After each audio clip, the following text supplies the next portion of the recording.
Oh, what's the deal? What's all that noise? Well, you're great. It's all good, man. Let's roll. Yeah. Okay. Good evening, ladies and gentlemen, and welcome to Real Fellas Talk Sports. My name is Earl Rush, and I will be the moderator for the evening. Tonight, our panel includes Neil Abel. Neil, how are you today? I'm good. And how you doing, fellas? What's up, Hey, Neil? Hey, how's it going? Big Chuck Charles Snowden from Michigan Park. Charles, how are you? Hey, what's up, Go? You look good in that jacket, my friend. It's too late. Kevin already joined on that. But I'll get over it. And we have Mr. Kevin McNutt. How are you today, Kevin? Nothing but love for you, soldier. You can understand that. But, Jonah is how we roll in D.C. Everybody know about that. That's right. Did I leave out anybody before? Oh, and Larry Abel. How can I leave out Larry? It's all good, Earl. Good to see you, bro. It's always good. Well, we have a lot to talk about, and as I said, I'm the only one that doesn't have a life, so my job is to make sure we get through this show so you gentlemen that do have a life can get back to your life. All right. So, we're going to talk about the elephant in the room. The Golden State over Boston. We're going to get straight to it. Okay? Charles Snowden, let's hear from you first. What did you think about the series, and who had you predicted to win? There you go.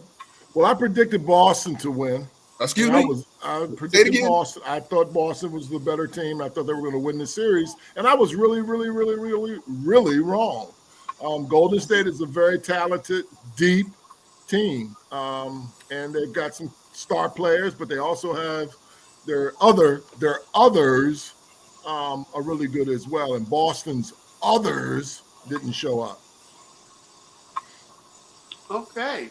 Kevin McNutt, your thoughts on the series, and who did you predict? I was like you, my brother. I had Golden State Warriors. I don't know what brother Neil Abel's pick, but I know what Larry and Chuck did. And Chuck say, who you have, Neil? Golden State. My man. So Chuck calls me and said, "Hey man, you want to come on the show?" I said, "You sure you want to do this? You pick Boston, baby." He said, "Yeah, okay. You good for putters, man. Be careful what you ask for." So look, and then he comes in and says that lame thing about benches and role players.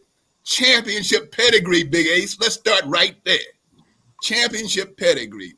4 guys with multiple rings. Iguodala didn't play much, but he got them. The big 3. Steve Kerr got multiple rings as player and a coach. That showed because that Boston riffraff at the end of the bench you talking about. Grant Williams, White, and Pritchard.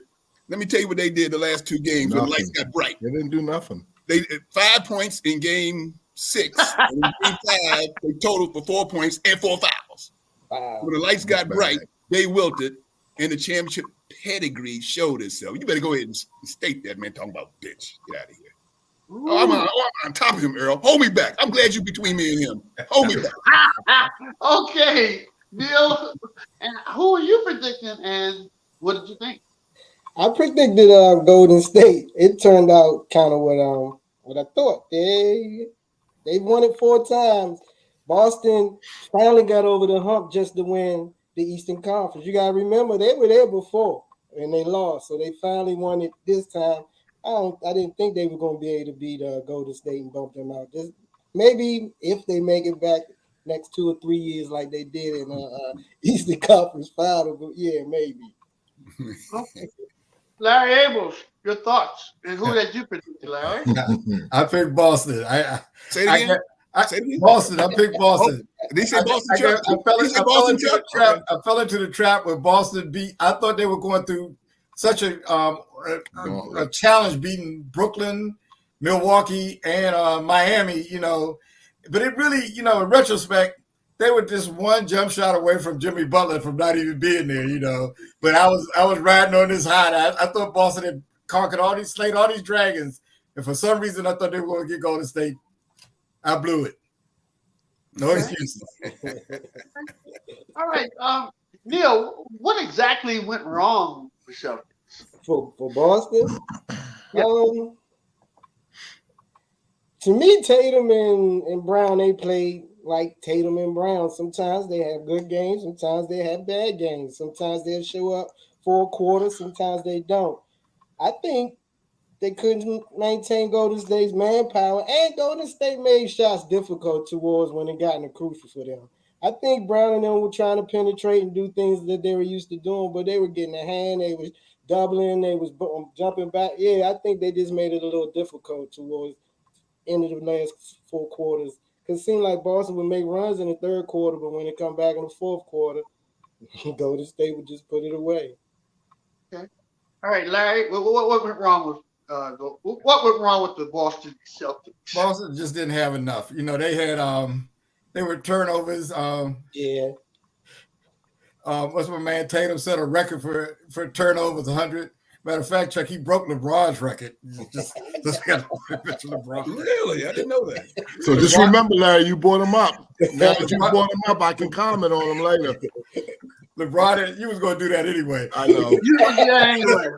LeBron had set the record in 2018 with 94 turnovers, and Tatum had 100. You know, but you know, Boston had no point guard. Like as my good friend Chuck said, no bench. You know, bench was absent. Even some of their starters are absent. They just didn't have enough in the junk in the trunk. They didn't. Okay. McNutt, let's hear your astute observation on what went wrong. Larry hit it. No point guard. And I think I asked on the last time I was there, I said, and Chuck said point guard was Smart. Smart is not a point guard. So they didn't have any point guard. And I'm going to get off Tatum because everybody is on him. Stephen A. was talking about his heart and all that kind of stuff because he had 11 in the first quarter, finished with 13 in a closeout game. But the cat was playing. He was actually playing. Yeah, I didn't realize that too until he said it, actually. But he was actually playing point guard.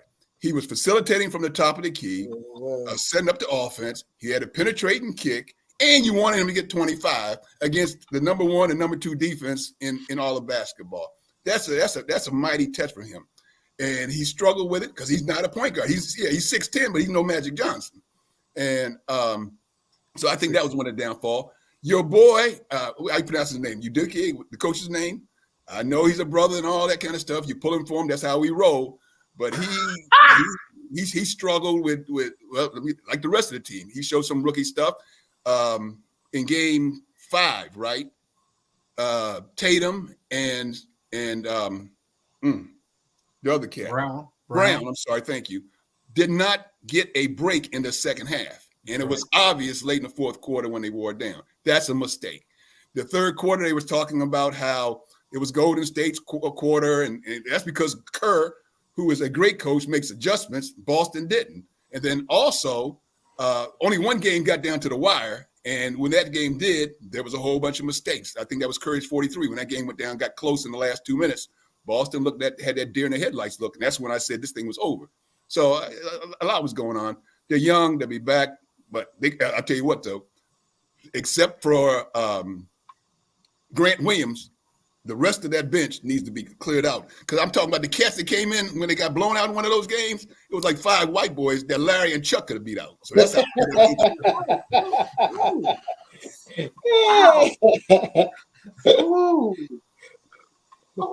I'm out. What do you say? Because you were on the Warriors too, my brother. Come on, go. I while a lot of fans were waffling saying, I think maybe Golden State might win, but I think it'll go 7. I told everyone 4 games series was over. I told them. The sports doctor told them. It's over.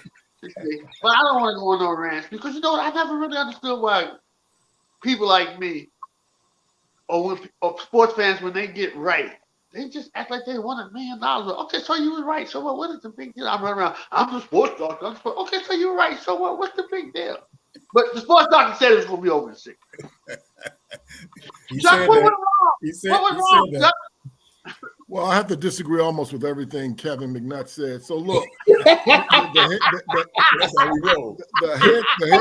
head coach of Boston got that team through 2 game 7s, and one was the defending champs. I know they were missing Middleton, but that's all part of the territory. He got that team when the boy wonder got pushed up to the front office. This guy, and they were struggling the first half of the year, got them all the way to the finals. So he pushed all the buttons he could push. the bottom line is he had no bench. It was crystal clear he had no bench. So I don't know what other bench, buttons he could have pushed. Oh, by the way, Golden State's bench was solid. And then another thing we haven't mentioned, Kevin, of course, didn't mention it, is Wiggins was fabulous in this series. He was absolutely fabulous. And so that was a problem for Boston, minus the fact that their bench couldn't contribute. Now, he did mention the turnovers. That was a factor. He did mention Game 5 with 7 minutes to go in Boston. The game was no. It was Game 4. They were in Boston, and the game was tied with 7 minutes to go, and Golden State won. That's the 43-point game, and I thought that's when it ended at that point because they went back to Golden State won, and then they came back to Boston and won. So Coach did great. They're a deep bench. Wiggins was fabulous. Turnovers did hurt. Smart is not a great point guard, but he's serviceable, and Serviceable ain't gonna win. So, well, I mean, he got him to the finals, got him up 2 games to 1. And I didn't see the parade in Boston. Yes, well, the team just had a better team. Okay, Golden State had a better team. It was real clear Golden State had a better team. I mean, they beat them 3 times in a row. Right. Anytime you can put on a streak like that, they made the adjustments, and Boston couldn't do anything with that. Right. But Clay and Draymond, who you call the experience, Clay and Draymond didn't do that. They didn't do nothing in that series. They did enough to help them win. Thank you. I mean, they were role players, though. Let's not overdo them, is all I'm saying. They were, neither one of them were bigger than Wiggins. Oh, yeah, Wiggins. Wiggins, yes. I figured Wiggins got good practice playing against Luka. He tried to guard him. He couldn't really stop him, but he gave Tatum a hard time. He did. Yeah. I agree with everything McNutt said, except for, even though they won and it appeared that they made adjustment, I don't really think Steve Kerr is that good a coach. But that's the only thing that I disagree with Kevin about. I'm not sure what the adjustment Kerr made that Kevin is referring to. Somebody on this show was listening to me and told Kerr he needs to play Looney? Gary Payton's son. He needs to play Looney. He needs to expand his bench. And somehow I got back to him. That's what happened. I still question some of his player rotations. He should have put that big white boy in there. Well, he should have played him more just to even get some fouls or something. Plus, that white boy can shoot. So that European gentleman can shoot. I was going to say, man, I don't see color. I don't see color. That's your problem. but here's the deal on that. He changed the lineup. He changed his lineup after Game 3, and he put Georgetown's man in there. Now that he didn't do much. Yeah, he didn't do nothing. He didn't do nothing. Kevin. But he bought times to where when he went to the bench, the Kamunga or whatever the cat is, Looney or whatever it is, comes in. Looney. He didn't get in foul trouble immediately. Yeah, so that was crafty. He would and you notice Poole came in and was like the microwave from back in the day. Right. He would throw it up and he would hit, and then he went back to the bench and he went more to Payton. Payton actually played. If you look at the minutes, Payton played more than Jordan Poole. That's an adjustment. So no, Kerr did a lot of slick things in this. Payton had one good game, but all of those players. What are you talking about? Payton's good on defense every game, and all that. Yeah, and that Boston's players, Brown and Tatum were taking some stupid shots. They were trying to go 1-on-3 against them. Oh my God, who did? Unbelievable. Brown and Tatum. They were trying to go 1-on-3 against Golden State's defense. I think what Kevin mentioned about Kerr resting, Kerr rested Curry in Game 5. Boston's 2 players. They had a great third quarter, but he needed to sit them down. He should have set one down at the end of the third and one down at the start of the fourth. Yeah. And they did run out of gas. They did run out of gas. So I think that's, I've always thought that was overrated. I saw Jimmy Butler in Game 7 play all 48 minutes on a bad knee. I saw Kevin Durant do the same thing against Giannis last year in Game 7. In overtime, he played 50 minutes, and they both put on shows. I just think that whole But Chuck, they went from shooting well in the third quarter to like shooting air balls in the fourth But quarter. they did that when they were rested too. They didn't show up in the fourth quarter, both of them. And you got to go ahead, Earl. Hey, Charles, I don't know. It's I'm not trying to pick with you either. It's kind of hard for you to say you think that that's overrated, and I'm not even sure whether you've ever played a game for 15 minutes. you don't know the toll. You don't know that toll that might take on someone. I don't disagree with that point, but I'm just saying I have evidence that people who have played 48 minutes and their performance was spectacular. And so we tend to use that as an excuse, and I just think it's overrated, that statement. Well, you're right, Chuck. Sometimes that does work, but I just thought in that particular game they looked like they lost it in the fourth quarter. They look gassed to me.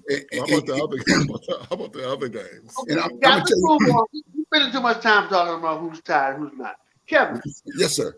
What do you what do you think happened? I always make these little odds references and everything. But what do you think has happened to Wiggins? I know sometimes players have to be in certain situations to flourish, but this guy was just incredible all the series. What do you think happened to him out of the blue? You answered the question. He was first of all, he's a number one pick out of Kansas. He was a number one pick. And that's why I'm not too concerned about Tatum. He was a number 3 pick. And he's got time. So, but Wiggins was lost, flopping around on a losing team with a bunch of losing cats with bad attitudes. And if you heard Wiggins in an interview, very low-key, soft-spoken guy, so he can get lost in the sauce despite his talent. I mean, his daddy was a pro, so he's got the pedigree genes and so forth. But he's a very low-key, not forceful, not going to force his opinions on you. So consequently, he's down there in Minnesota. He's flopping around. He show flashes 15 points a game. You get him into a winning program, a championship element. Guys can take him under a wing and be big brother to him. An organization that knows how to do it right, knows the way he's going to do it. And he got a second chance. And he was in a position where, hey, man, just be the athlete that you are. We got you in every other way. Boom. Opportunity meets talent. And there you got it. He was outside of Curry, he's the MVP of the series. Larry, do you have anything that you disagree with Kevin's analysis? No, I pretty much agree to him. I think he went to a situation where he didn't have to be the best player on the team, and they said, "We need you to do this." They needed him to stick Tatum, and he did that. And he, and just play your game of offense. I looked at his career. He's averaged about 18 and 19 points a game, somewhere around that most of his career. And that's what he did this year. And he played very well early this year and made the All-Star team. But I think he's in a good situation. Didn't have to be the best player on the team. And he's a good guy to have on your team. No doubt about it. All right. Charles and Neil, seems to me, in my opinion, like Larry and Kevin pretty much summed it up. Do you guys have anything to add to that? If not, we can just move on to another subject. The question we're talking why just jump out of the blue? I totally agree with them. He just realized he was with a good team and said, let me ball out. Okay. Well, the odds are Charles totally agreeing with Kevin. McNutt is not good. So, Charles. I don't disagree with the assessment of Wiggins. He's just in a good place at a good time. That team, I recognize, it took me a while. I recognize that team was deep, and that team plays better defense than I ever gave them credit for. Okay. Makes sense. All right. Sounds good. My mouse is messing up on my computer. Okay, let's move on. Raggedy computer. All right. So, man, can you move me? Can you me and you switch places, Earl? Because I want to take Chuck out in one. If you try to run, I'll give him a 1. If he keep talking jab, I'm gonna give him 5. That's getting my nerves already, Earl. Can we switch? We're pretty open-minded, and as I said, I mean, I don't have to shine all the time. If you have some things that you'd like to say, we can keep our I just want you to remember, we are a show that discusses sports topics. We don't argue.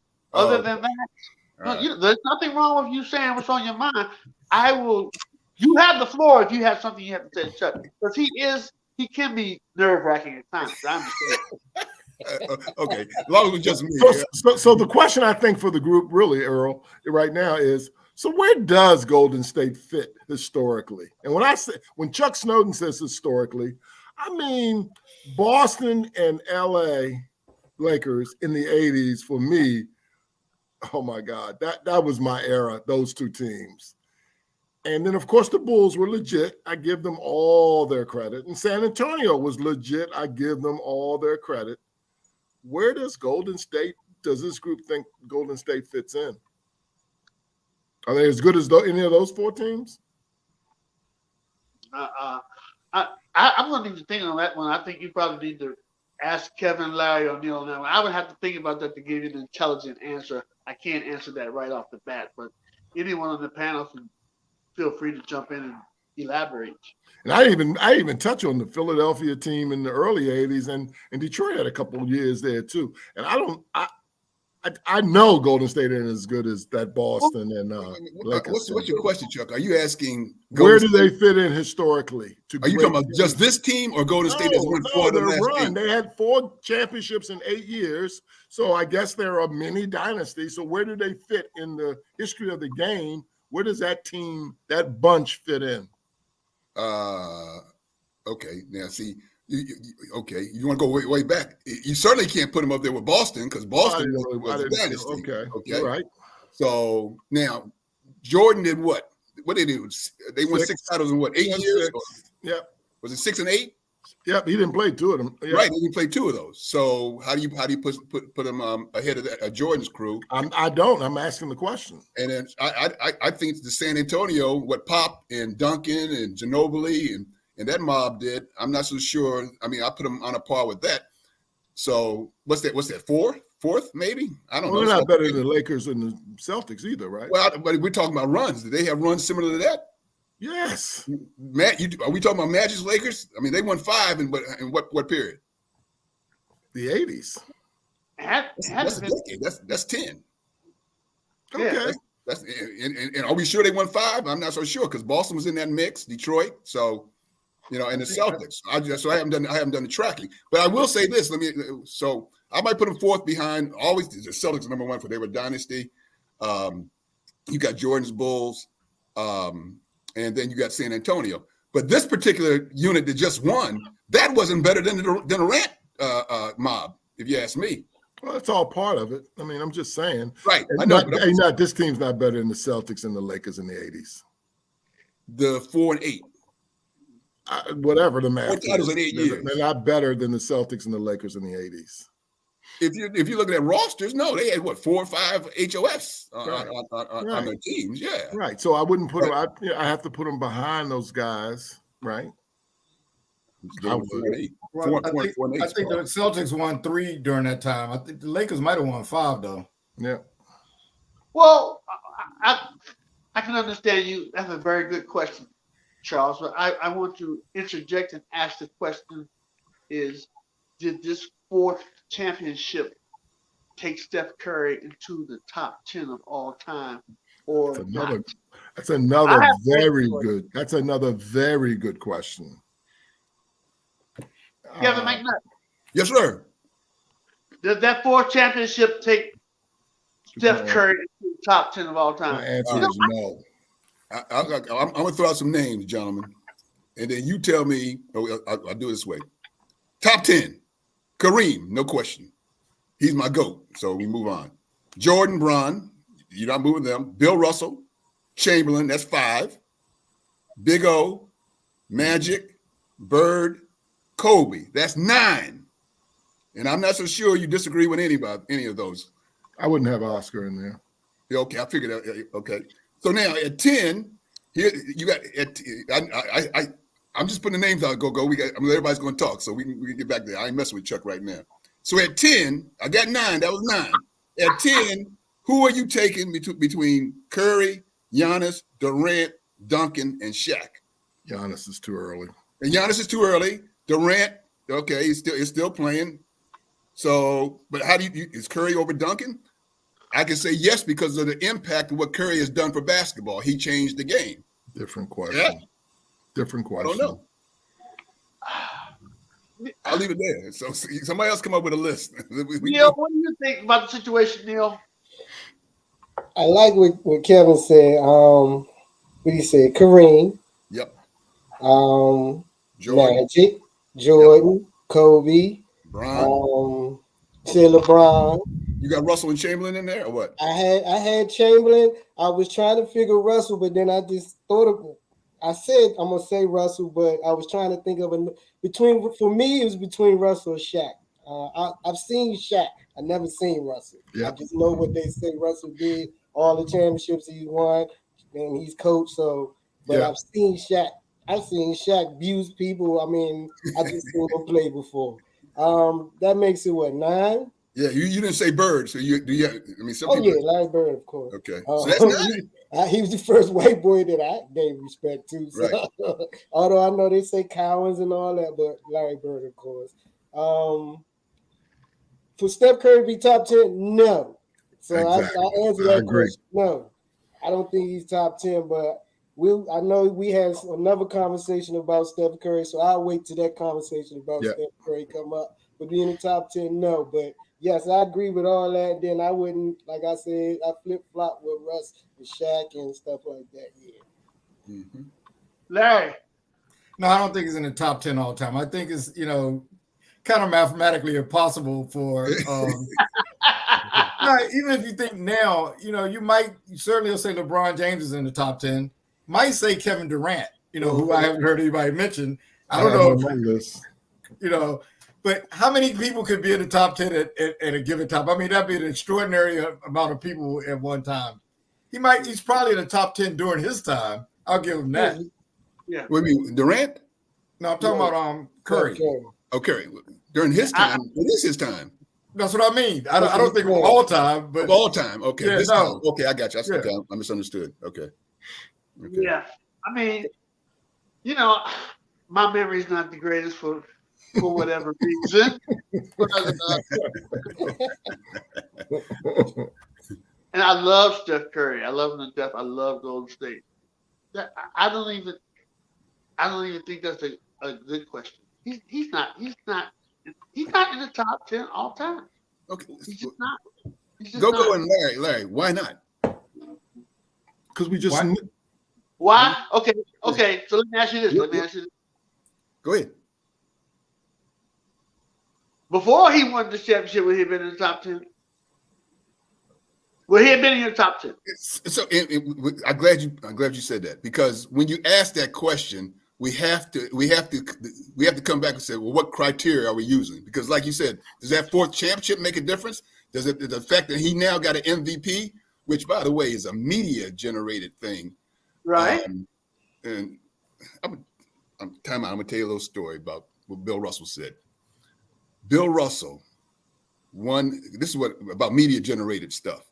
Bill Russell won an NCAA title at San Francisco in 57-58. Okay. He averaged 20 points and 20 rebounds or close to it. He was the only one blocking shots, right?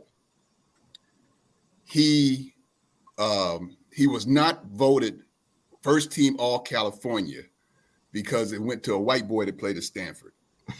So he said at that point, he says, I don't give a damn about. Matter of fact, he didn't sign autographs for like 30 years. He didn't want to sign autographs. He didn't care about all-star games and all those. He said championships are all that matters, because that's documented history that can never be changed. Now he mellowed out as he got older. And I heard all this when he was on John Thompson's show several years ago, and it was so engrossing an interview that I pulled my car over on the side of the road and just listened to it. And he said that. So when I hear all this about media and Curry, he finally got his MVP and all this. Now he's in the upper echelon. It goes back to what criteria are we counting rings more than numbers? Because if we're counting rings, you might say Curry should be there and Chamberlain shouldn't.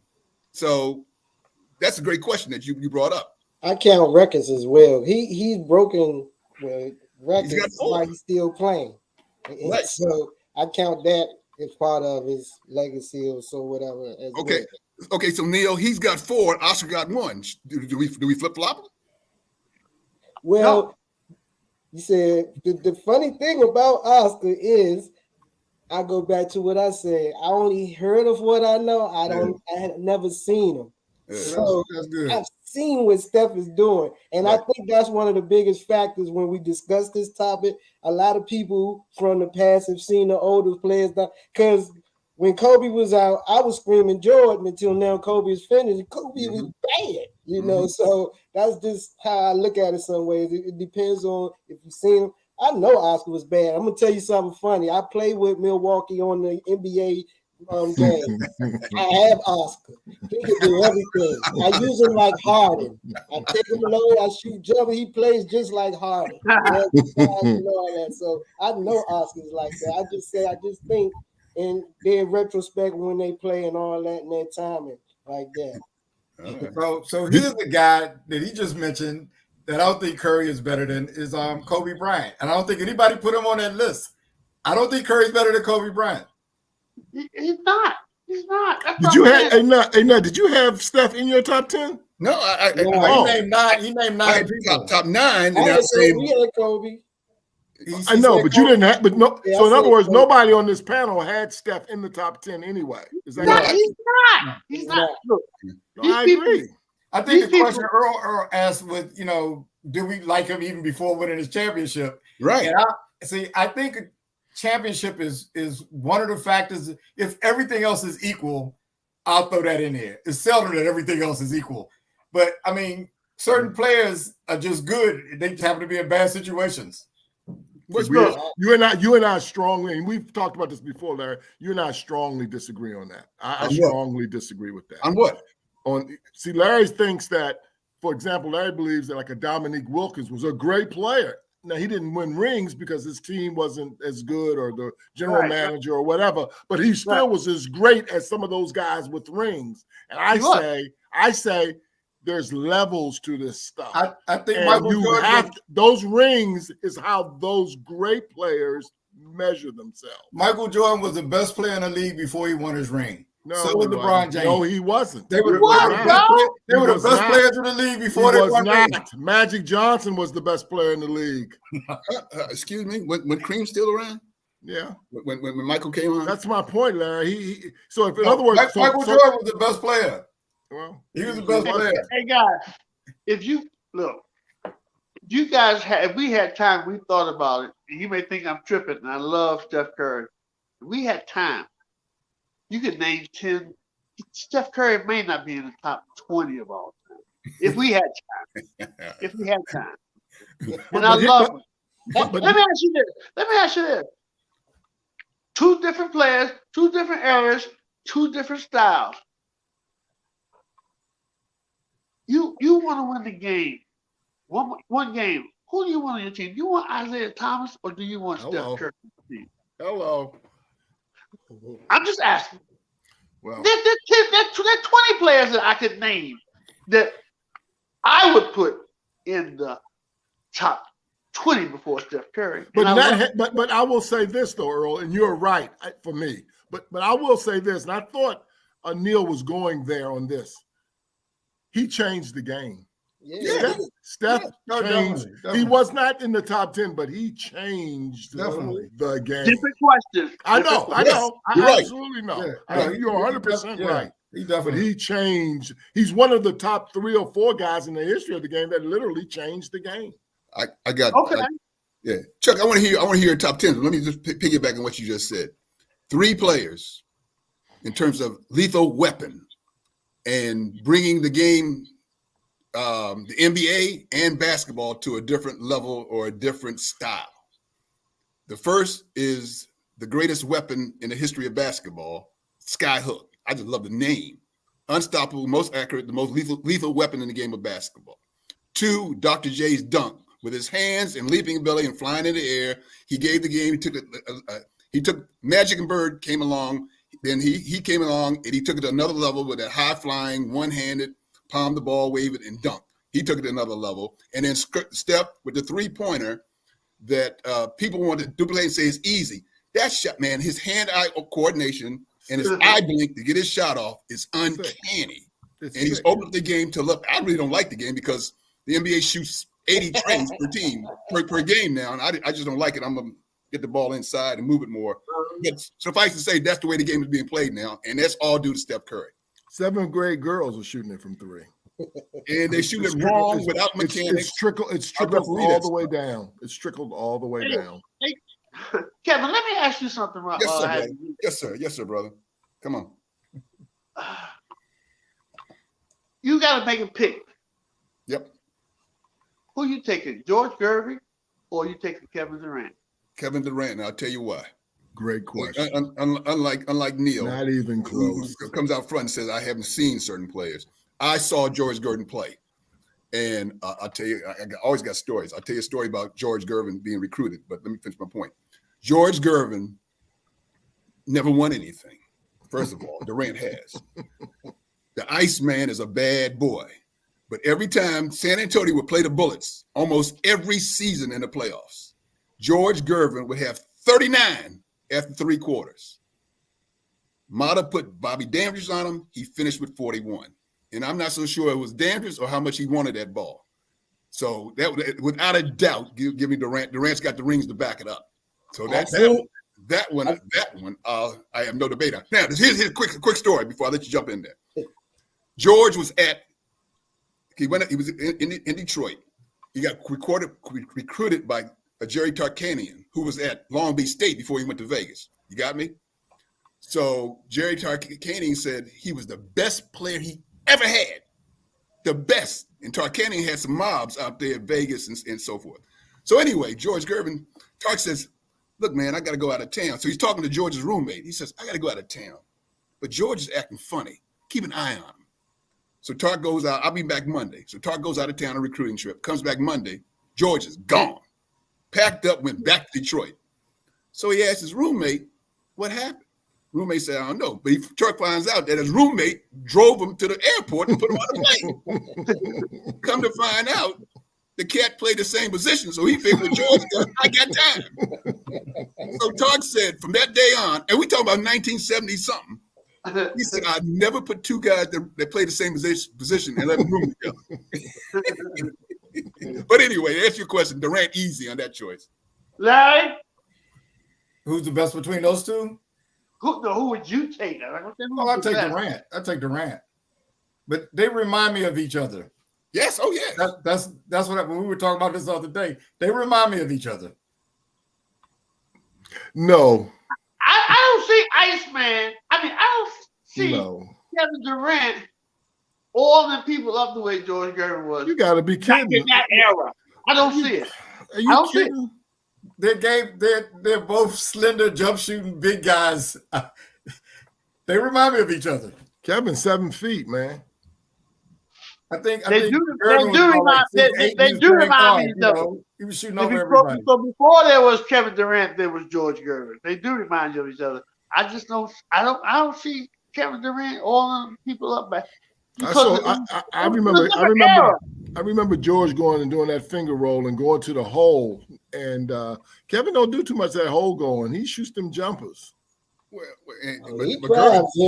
Gervin was a mid-range jumper. He might not even made a couple of threes. He ain't have Durant's range. Who are you saying, Chuck? You take Durant or Gervin? Oh yeah, Durant by. Oh, okay. We talked about this on the show last week, or behind the show, or production. All right, let's move on because nobody agrees with me. Let's move on. You don't like that, huh? The host don't like that. Hey, Chuck? I've seen George Gervin before. The next one is also I've seen George Gervin before plenty of times. I was around then. The thing is, I do remember of him not showing up late in games, and I don't know if it was because I heard my uncle Larry or my dad talk about it, but I do remember people talking about him not showing up at the end of the game. Yeah, well, I tell you what, the real thing, they were D'ing him up because I remember one game in particular where they were playing Golden State. I think the year that Washington won, and he was doing great in Game 7, but Dandridge got up on him. He drove to the hole, and then Hayes blocked it, and they got a fast breakdown of the way it kind of broke their back. But no, he was crushing in that series though. They were able to stop him at key times. Yeah. So I guess the next one, Earl, is I was thinking, now that this is over with, and I know this is just. What's your top 10, bro? Here's my top. My top 10 is LeBron, Mike, Magic, Kareem, Bird, Russell, Duncan, Durant, Wilt, and then I said 10 and 11. I couldn't separate them, Shaq and Kobe. You were I at have 15. 11 because I didn't know what to do about that. But I have Shaq and Kobe in my 11. You know what I'm saying? I can't figure out which of those two to cut off. Hey, He why- laughed at us, you. before we move on, no, so I want to ask all you guys this. I posted it today. They had 4 centers. They asked you to rank them. There was David Robinson, Alonzo Mourning, Patrick Ewing, and Dikembe. Now, I don't know. I could have been on the monkey part at the time. I'm sure I was back then, but everyone picked David Robinson as number 1. Is that who you ranked? That's who I'll go with Patrick Ewing. I go with Patrick Ewing. Same. I go with Patrick Ewing. I would go with Patrick Ewing, but it was decisively everybody voting for David Robinson. That's because see, I'm telling you, I know we love to debate this, and I could be all wrong, and it's just my opinion. I love me some Patrick Ewing, except for as the college basketball coach. But the reality is he ain't got no rings, man. David got rings. So if you swap teams, if you put David on the Knicks and Patrick on the San Antonio, yeah. you don't think San Antonio would have won? I don't know. I mean, I would think. I don't know. Honestly, I don't know. No, when we talk about who's the best, I think if you swap them like that, then so essentially, I think Duncan and those guys helped David Robinson out. I think Patrick Ewing plays with Duncan, they win. Right. To me, that group, I would even have this as like an SAT. Who doesn't belong in this group because he's better than everybody? To me, it's Patrick Ewing. I think it's not even close between them guys. Wow. I love Patrick too. Yeah, I like all them guys. You said Dikembe, who else? Alonzo. Yeah, I'll take Pat. Well, let me ask this. The person, I can't remember, the person just said something about rings. What would you do? Okay, are you going to take Bernard King or are you going to take Robert Horry? It's a very. I don't want to hear that ring stuff. I just think that's silly. I do. What's silly? I mean, but to put Robert Horry in the same conversation that we're having about the rings. Robert Horry happened to be in the right place at the right time constantly. He wasn't an integral part of those teams. That's not true. Some of those championships, big shot Bob was hitting big shots. He might have hit a big shot too. No, he was made his name in the playoffs. I mean, I get that to him. But see, I would say the same thing with David Robinson. I think he was in a good spot. I think I think you swap him and Patrick Ewing, I don't think New York is as good. I don't think you take David Robinson over Patrick Ewing. I don't understand it. You see it on Facebook. Everybody's talking about David Robinson. Maybe I need something in that time. I probably could be turned around on that. I never thought much of David Robinson. Even when he was at Navy killing people, he seemed kind of soft to me. But that's just me. He had that reputation, but he was. I don't think he was. I think he was okay. You know. How many rings did he win with San Antonio? 4? Was he on all those championship teams that they had in San Antonio? No, he retired. They won a couple after he left. He may have won. I'm thinking two jumps out to me. You're not picking David Robinson over Patrick Ewing. Get out of here. I could probably be persuaded the other way on that. Patrick got a college ring. I mean, that's just important. He does. Yeah. So and we got to move. We got to move on. And I don't want to upset Chuck, but I don't even know why they even consider LeBron better than Kobe. But we'll move on. I heard something earlier because y'all brought it up twice, so I got to do this. So somebody said, "Well, is Golden State now a dynasty because they won 4 titles in 8 years?" And so I thought about that, right? So I have a question about that. If that's true, I'm not saying it, but if it is LeBron James a dynasty? He went to 8 finals in 9 years, won 3 titles. He went to 8 finals in 9 years and won 3 titles. Is LeBron James a dynasty? There's only one key word there. To answer your question, no. The key word is one. The other key word is not being used and mentioned is loss. You can't lose 6 championships and be no dynasty. That's what kills me. Like the Buffalo Bills are a dynasty, right? That's what kills me about Michael. You guys always, as far as you guys know, Michael played 6 years, and that's it. He only played 6 years. He didn't play no other years. Only 6. And nobody ate on his watch, huh? Nobody? Well, let me run down the list. Not me, Chuck. I said he's the best player before he won a championship. I said he's the best player before he won a championship. Him and LeBron. I thought they were the best players before they won. Dynasty, though, I think that's a good question. And we got sort of cheated out of them in a couple of ways. Number one, Durant never needed to go there. I would have liked to seen them do what they could do without Durant. Plus, they had those injuries some of those years. So they had a breakup in their time. So it's kind of hard to. When was the last time they won? Like 4 years ago or something like that? Yeah. Yeah, it's kind of hard to look at a dynasty. You normally think it all together. Brian has 3 rings or 4? He has 4, but he won 3 in that 9-year period. Oh, okay. So wait a minute, you got what, two Miami, Cleveland, and one in the LA. Lakers. Oh, Lakers. Okay. Yeah. And that one with the asterisk in LA. Yeah, in the bubble when they played 20 games or something. I don't know. Yeah, that one. Yeah. Hey, what you think about that, Neil? He went to 8 finals in 9 years and won 3 rings. Is he a dynasty, Neil? No, I do not like LeBron. So you ask LeBron. Now, I'm not gonna say I don't like him. LeBron he's like that and everything. I respect his game and everything, but I just think he went to where, I mean, it makes sense to where he think he could win, and he ended up winning to those teams where he thought he could. He went back to Cleveland because he knew that was a good situation. I think. Really? What was so good about going? What was so good about going back to Cleveland? Because they was going to do what he wanted, and he was going back home. Oh. That was when I had respect for him, though. I had a lot of respect when he won that. I mean, and I was actually rooting for him that time. But he had Kyrie. Kevin Love was doing at his prime. I'll say he had a good squad. He knew where he was going and what he could win with. Maybe he felt that Miami couldn't do it again. I just think, and then he hopped to LA. Didn't realize it was going to be that rough in LA, but he still ended up getting well when he got to LA.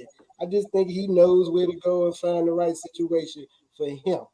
But to answer the legacy thing, the dynasty, I think dynasties are with team, not one person. So that's just me personally. Like what Larry said. Well, that's what anybody would think. Dynasty for the East. Except Chuck. Right. Let's move on because we spent too much time on the has-been LeBron. Okay, let's move on. Be careful, Go-Go, because, Chuck got LeBron pajamas, man. Well, little footies on, too. I need to be careful because I look like a complete fool calling a man who averaged 30 a has-been, so I need to be careful. Duh. Anyway, sometimes I let my disdain for this guy make me say crazy things. And actually, I like him as a player and as a person. I think all the things he's doing for the community is great. I just think that fans like Charles, who overblow him, it makes it bad for LeBron. Just like those fans, the Cowboy fans, they just make it bad for people. What's the difference, though? LeBron is actually good. I can't say that for the Cowboys. He is good, but he's not the best player. Earl, he's like Tiger. You can't overstate him. You can't overstate it. You can't overstate it. Okay. All right, let's move on. He's not like Tiger. He is like Tiger. We're not going to spend the time on LeBron. LeBron is socially active. Tiger ain't said a word in 23 years. That has nothing to do with we're talking about on the field play. Well, there y'all go tell somebody how to act. That's another show. That's another show, Nut. That's another show. They spend their money or who they want to spend to. They say whatever they want to say. Get out of here with all that bullshit. That ain't got nothing to do with the person's child. Republicans buy tennis shoes, too. Let's move on. Right. Hey, Earl. Okay, Charles. Here we go. Kevin McNutt. Yes, sir. Charles, Big Chuck loves the college basketball game. But honestly, Larry and I do not follow it that much. So this question is to you. Who do you think will be the first 3 picks of the draft tomorrow? That's an easy question because everybody's talking. Barring a trade is the order is going to the order might not be there. It's going to be Smith out of Auburn, Chet Holmgren, who I'm going to tell you about in a second from Gonzaga, and Banchero from Duke. Now the thing about it, I don't understand about Banchero. To me, he looks like Tatum 2.0. Duke guy, 6'10", handle the ball, can shoot. So I don't know why he's dropping. I don't know if he's not. What's right? Wait a minute. Tatum was first team All NBA, and his team was in the finals, and he's 24 years old. Let's pump our brakes a little bit about ripping Tatum. No. You missed what I'm saying. He's 6'10". Okay. Duke plays the same type of game as Tatum, but I don't see people saying that. Yeah, he's a Tatum clone. He's Tatum 2.0 because I guess maybe he's not the athlete that Tatum is. I don't miss that. But anyway, he's bigger than Tatum. He's 6'10". Tatum's not 6'10". He's not 6'10". Tatum's like 6'8". Right. I've heard 6'8" to 6'10", depending on what announcer you listen to. But anyway, Chet Holmgren. I told you guys that Michael Beasley and Durant are 1-2 and the guys I've refereed in 30 years. Right. Chet Holmgren could do things that those cats couldn't do. I saw him play in high school. Okay. Chet Holmgren was coming down, going behind the back, doing crossovers at 7'1". I've never seen anybody with that kind of agility and stroking threes. Now Durant could hit the threes, Beasley couldn't. I think, and look, so everybody's watch this, Chuck. It's coming to you. Okay. Everybody says Holmgren is 7 feet, 145 pounds. Guess who else was that? I know a cat that's 6'7" and went to at 150 pounds, and now is in the NBA at 6'7", 253. And our concern when Charles went to Virginia, NFL, and the NFL, that he was too small, too brittle. It's going to get with them chicken legs, going to get cracked. And they built them up. I'm amazed. So what they can do from a nutrition and weightlifting thing, Chet Holmgren's going to fill out, and he's never going to be he's never going to be a Maurice Lucas, something like that. But he's going to fill out, and his skill set is off the charts. I'm a big Holmgren fan. Sean Bradley. No, he's Bradley 7'6". He couldn't He looks better than Sean Bradley. He was 7'6" and couldn't dunk. Let's move on. Now, you may know about this player, Neil. You may as well. I'm sure Kevin is fully aware of this gentleman, and Charles is, because he's played in the state of Indiana, Charles Davis State. Do you think that the guy for Purdue will be the next John Moran? Kevin, Charles, what do you think? What is his name? Jaden Ivey. So I want you to elaborate. I want you to elaborate on him, and then Kevin, and then Larry and Neil, if they are familiar with him. I like Jaden a lot. First of all, he was a sophomore, so he's still relatively young. He's not as athletic as Ja is a freak, but Jaden's got a lot of upside, and he's a legitimate point guard. He's a pass first guy. I was a little disappointed in his play with Purdue, and down the stretch late in the season. But I do think he's special, and I think he's got potential. I really think he could be somebody like Chauncey Billups or that kind of thing. John Wall. Well, no. Chauncey Billups. If you talking about he that makes John Moran, hey Kevin Durant. Kevin, give me the lowdown on this dude, man. Come on. Chuck really nailed it because Chuck saw him up. Chuck went to the Big Ten tournament, so he saw him up close and personal. The guy's got he's a super athlete. Right now he doesn't have a jump shot at all. I wouldn't even put him consistent in there. So, but that's the easiest part to add to your game, though. So that'll come Ja didn't either. And okay.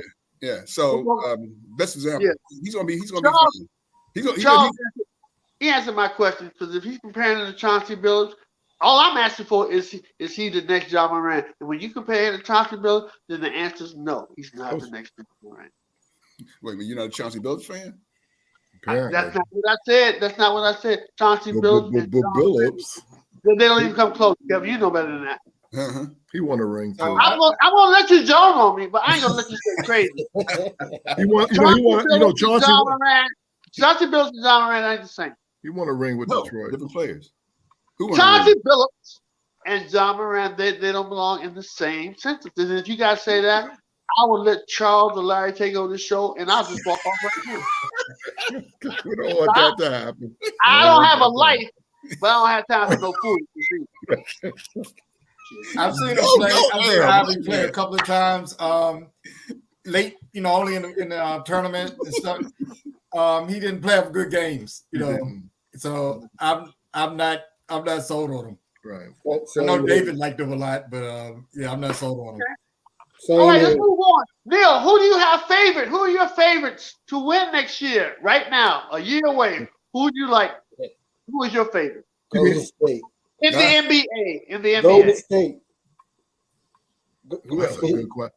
That is a good question. Golden State, okay. Larry? Everybody healthy, Milwaukee. Kevin McNutt? I'll take the field. I'm not going to take Golden State. Too hard. Give me the field. You know what? Chuck's team Dallas made a nice little pickup. They got Kid Wood, the Kid Wood from Houston. Hey, Earl, it's not my walk team. around that, but I will make this one. Phoenix Suns would not be my top 3 to pick. I'm done with them. They lost by 40 to Luka, one of your European white boys who fried him for 40. The white stuff.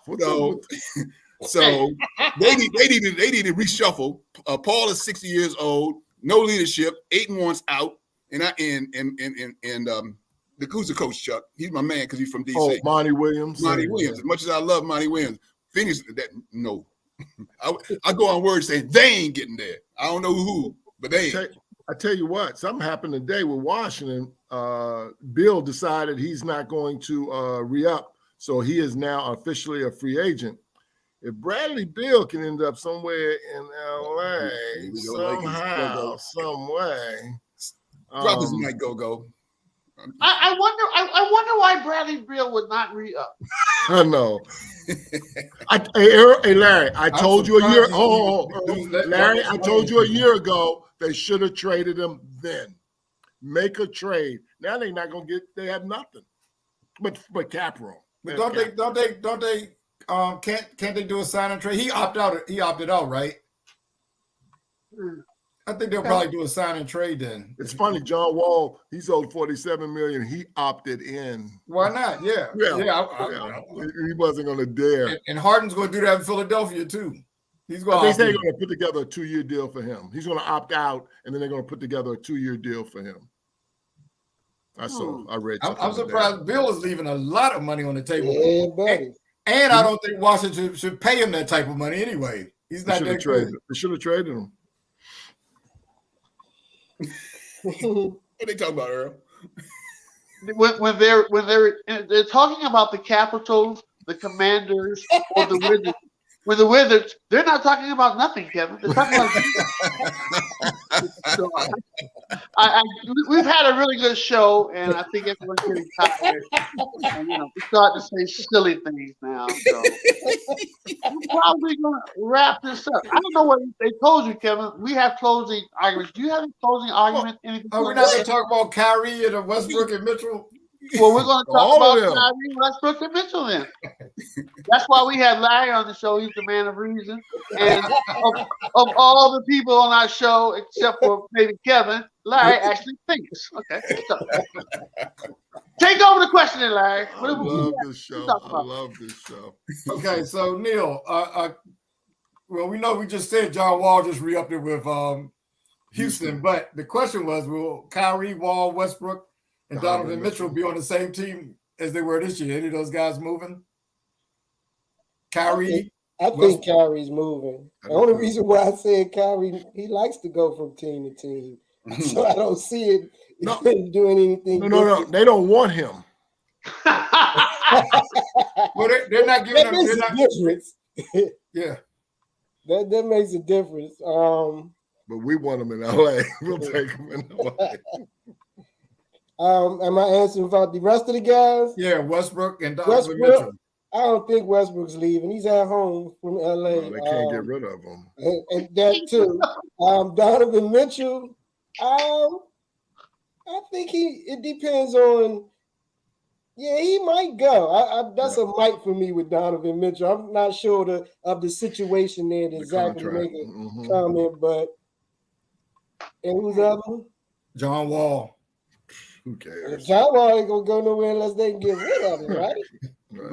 You got to have I heard they were thinking about buying his contract out. I know. You got to take if they do that, yeah, he's gone.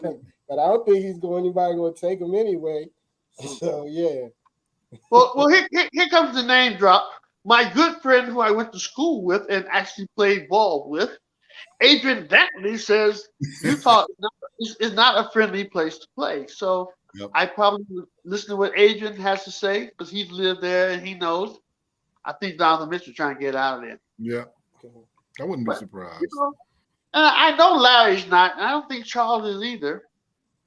And none of us have the power to be racist, but I hear a little venom in Kevin and myself voice when we say white boy. Why do we say white boy? I don't know. Yeah. There's venom in our voices when we say that. What's up with that, Kevin?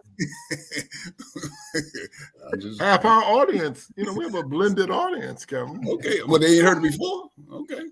They ain't heard it before. They heard it now. like Earl, like I told you before, if I wanted to be liked, I wouldn't have been a referee for 35 years. So move on. Okay, there you go. All right. So, Charles, who's moving? Larry's question. Who's moving? Are any of those three moving anywhere? You know, I don't know, Earl, but I do hope LA can figure out something. They have no salary cap space. I know it. I know. I understand that. But if they could find a way, and I'm not saying it's easy, I'm not even saying they can do it, but if they could find a way to get rid of Westbrook, then they would have the space. Yeah. One more thing before we go to closing moments, closing remarks, gentlemen. Larry just brought up a good point. And a lot of people have been complaining about, Golden State, their salaries are up to over 400, almost 500 million. But they got the money. Is eventually the league going to have to do something where everybody just can't buy whoever they want? Kevin, what do you think about that? Man, the cap money, I leave that alone. Right. I can't. Yeah, it's hard to understand. I just go by the eye test and what I see on the floor and how it messes in chemistry. Some people are willing to write the luxury tax check. And the thing is, you can go over the cap if you sign your own players. Right. And they've been doing that. Yeah. Especially with their big three. They've been paying them. The only big salary they brought in was Wiggins. Yeah. They're gonna have to do it to Poole. They're gonna have to give Poole the money. Well, yeah. Well, then they might be somebody like Thompson might be gone because at some point, and it's the NBA has a dollar for dollar cap. So for every dollar you go over, you got to pay into that luxury fund. Because first it was on like every $1 for every $3. Now it's dollar for dollar. So you sign somebody for $200 million, you're putting that into the luxury. Every dollar that matches up. All right. So before we go into closing remarks, Kevin, I keep coming to you. One, you try to keep it real, and plus I know you're a college basketball fanatic. Can you give us the lowdown on Wiseman? He rarely played in high school. He didn't play a senior year in high school. He didn't play much in freshman year. Why is everybody talking? What's the hubbub about him? Can you give us the lowdown on him? About 7 feet, can run the floor like a deer, left-handed. He was who's who coming out of high school. Much ballyhooed. He went to Memphis to play with Penny. Penny kind of pimped him and said, because the word was out that Penny gave his mom $10,000, $12,000 to move. Yeah. And then NCAA said, well, we're coming after you. Penny said, forget you, NCAA. I'm still going to play him. So after 3 games, he said, no, I'm going to go with a trainer. He didn't. So his freshman year in college, and he didn't basically play after 3 games or something like that. So he sat out a whole year. Then he comes to the Warriors, gets hurt, and sat out all year. So we haven't seen him in 2 years. So everybody's going by on what he was coming out of high school. Top 5 player, one of the top 5 high school guys in the country. It's a wait and see. But your point is well taken because everybody's saying Golden State is going to reload along with him. They got the big 3 who are getting up there, longer than tooth. But Poole's coming back, and Wiseman's coming back. Peyton, they're going to sign Peyton. All these young cats. Wiggins is young. So Kaminga. But did you actually ever get a chance to see him play or see him film or anything of him? No, I have not seen him play. Know about him. Yeah. Does anyone have any closing remarks? I do. Charles. Yes, Charles. So today, Brig Owens died today. Oh, And wow. as you know, I am a big Commander fan. No doubt. And Brig played with us from 66 to 77. He came to us. He actually was a quarterback at the University of Cincinnati. And when he left Washington, and by the way, he had 35 interceptions with us. He had several fumble recovers, ran a couple of them back for touchdowns. Him and Pat Fisher, they were part of that DB group, and I like that group. And so he passed today. When he left football, he went to law school, became a member of the National Football League Players Association, big time member. And I'm just a big Brig Owen fan, and I just wanted to make a shout out to him. And God, rest in peace, Brig. Okay. Neil, do you have a closing remark? Yeah, guy from DC played 12 and under for my father basketball team. I have on his clothing line, the museum. I don't know if you've seen it. Steph Curry had a collab with Steph Curry with Under Armour, did a sneaker with them and a sweatsuit with them. Draymond Green wears his Letterman jacket. He's in Foot Locker, so try to help promote our local, people and clothing. Is at the museum and his clothing line, and his name is the Future Mogul. But the thing that's cool that he's from DC. I think he played basketball for Virginia Union, if I'm correct. And he played 12 and under for my pops. So okay. All right. Good stuff. Larry, before I ask you, do you have a closing remark? Right quickly, we've already gone past the hour, so at this point, I really don't give a crap. So somebody's listening, that's good. We're gonna talk, have fun anyway. We're not gonna go that much longer. But could you elaborate on the teams that are leading in the baseball in all divisions before your closing remark? Well, right now, I'll tell you, it's a lot of good baseball. The Braves have been hot lately, but the teams that are leading are both in New York. The Mets and the Yankees. Yeah, the Yankees. The Yankees have already won 50 games. And the Mets, despite injuries to their pitching staff and despite Atlanta winning, I think Atlanta had won 14 in a row at one point, the Mets still have a few games up on them. So those are the two teams in both conferences right now. And it's starting to look like it's a Subway Series, or at least I know the Yankees should be there. Well, They'll win their pennants. I don't know. They'll win in the playoffs. And the Dodgers in the National League are doing their thing too. So, New York and LA, both of them are doing well. They're spending the money and it's paying off. Well, it looks like Chuck's rivalry starting back over again. San Diego's real close to the Dodgers, right? I haven't even looked about that. I know the Dodgers are doing okay. Wait, Charles, hold on. I'm sorry. Don't get pissed at me for LeBron wasn't in the playoffs. Don't get pissed at me because people are wondering whether Curry is just as big as LeBron now when he wins his fifth ring and LeBron only has 4. I don't have anything to do with that. Okay, so let's keep that surly attitude to yourself. Kevin McNutt, do you have a closing remark? Oh, I can always go with something, and I go this way. The NBA has the best athletes in the world. All right, what these big men can do athletically, agility-wise, is on a 94-foot rectangle is amazing.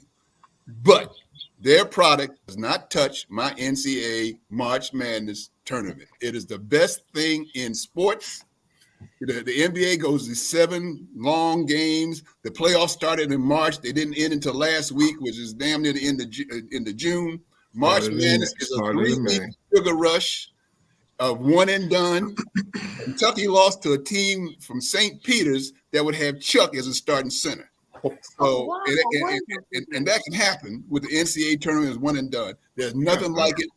The word college try comes from basketball, the way the athletes play and give their all. They got some problems, but it's nowhere near.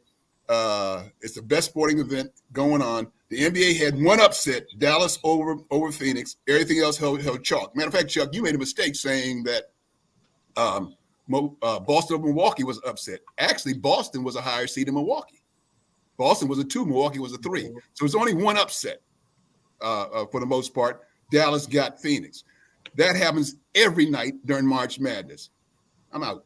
Until it gets to the final 16 now. It's just it's his closing You remarks. can't challenge closing That's remarks. right. He was That's cool with this. He alerted me at the baseball game this is going to be up, so I thought we was going to have this on another show, and we can still do that sometime. I mean, if we could get on somebody's closing remark, I would have jumped all over you and talked about some sorry ass Brig Owen. So let him have his day. Oh my God! No one interrupted you when you brought up that guy. He never made the Pro Bowl, never ever. I mean, why you so insignificant? when Bobby Mitchell and Charlie Taylor and Brig Owens, these are people of my youth, and so I try to acknowledge those guys. They were pioneers. My point being is nobody interrupted you. Nobody said anything. We respected your closing remark. Why do you have to get on Kevin McNutt's closing remark? I'm just asking. It's a very good point. Ladies and gentlemen, thank you so much for tuning in. Next week, we will be celebrating our 2-year anniversary, and we will have all the panelists that we've had here on next week. I think I'm even going to bring Kevin to come back, even though he's not one of the original ones, because I don't think I'll be able to handle Chuck next week. We're going to have David, Kevin Edmondson, Charles Jackson, Bobby Kinzer. We're going to have the whole bunch. We can get up to 10 people in this room. I'll probably ask Mr. McNutt to come back. Neil's not busy, maybe him as well. We're going to have 10 people in here, and we're going to be talking about the past year in sports and past 2 years on Real Fellas. So thank you guys for tuning in, and we'll look forward to speaking with you guys next week. Good job, Go-Go. Good job tonight, my friend. Move the sick Earl.